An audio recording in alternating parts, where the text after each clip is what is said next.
Well, hello everyone, this is Etta, and I'm bringing to you today about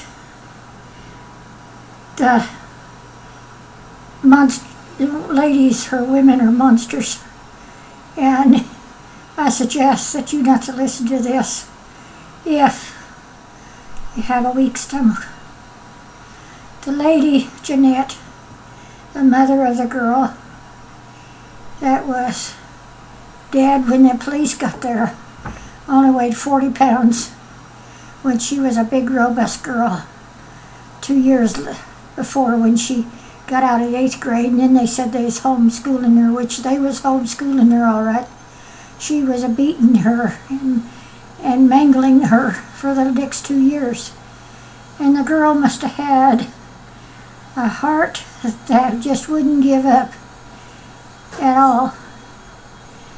But she was abused so many ways.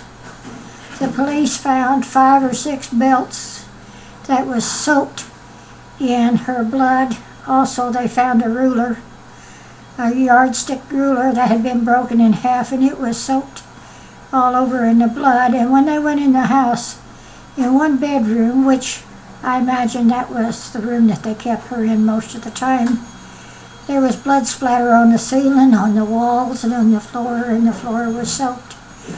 And below the carpet, so much blood that it went through to the floor.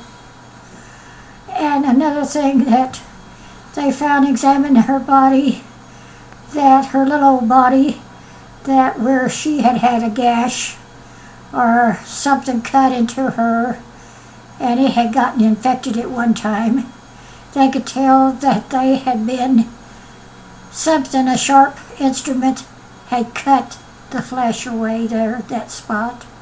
Also, in her mouth, they found her mouth was deformed in front. It was all scar tissue where she had been busted in the mouth, and it wasn't treated again and again, and it swelled up and deformed her mouth.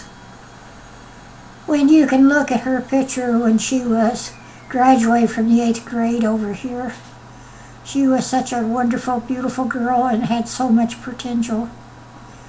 Now, how can a mother, I'm asking you, how can a mother do this to a child of hers? But yet when the police arrived, the mother was out in the yard wringing her hands and crying, "Save my baby, oh please come in and save my baby." She was already dead. When the police went in, he already suspected something really quick. And he called up the coroner's office, and he called up the other investigators and told them that he figured this was a murder. So the investigators and everything came in, and they cleaned out the house, and they took the 2 children to the house and placed them in foster homes. But anyway, they're having her trial, and just before her trial started, she got up before the judge and she pleaded guilty to first-degree murder. But they still selected a jury, and they had pictures of all the things in her body, but they wouldn't show to the public, or they won't publish them, because they only showed it to the jury. And she got on the witness stand the other day and was on there for 2 hours. At first she tried to deny that she had ever mistreated her daughter. But when they give evidence that her fingerprints and everything was on these belts and on these rooms with her blood, then she admitted that she had spanked her, with blood on them. Anyway, all during the trial, she's had her head down, crying and taking on. Well, to me, she can just cry and take on all she wants to. But I just thought I'd just bring you the update of now what's going on.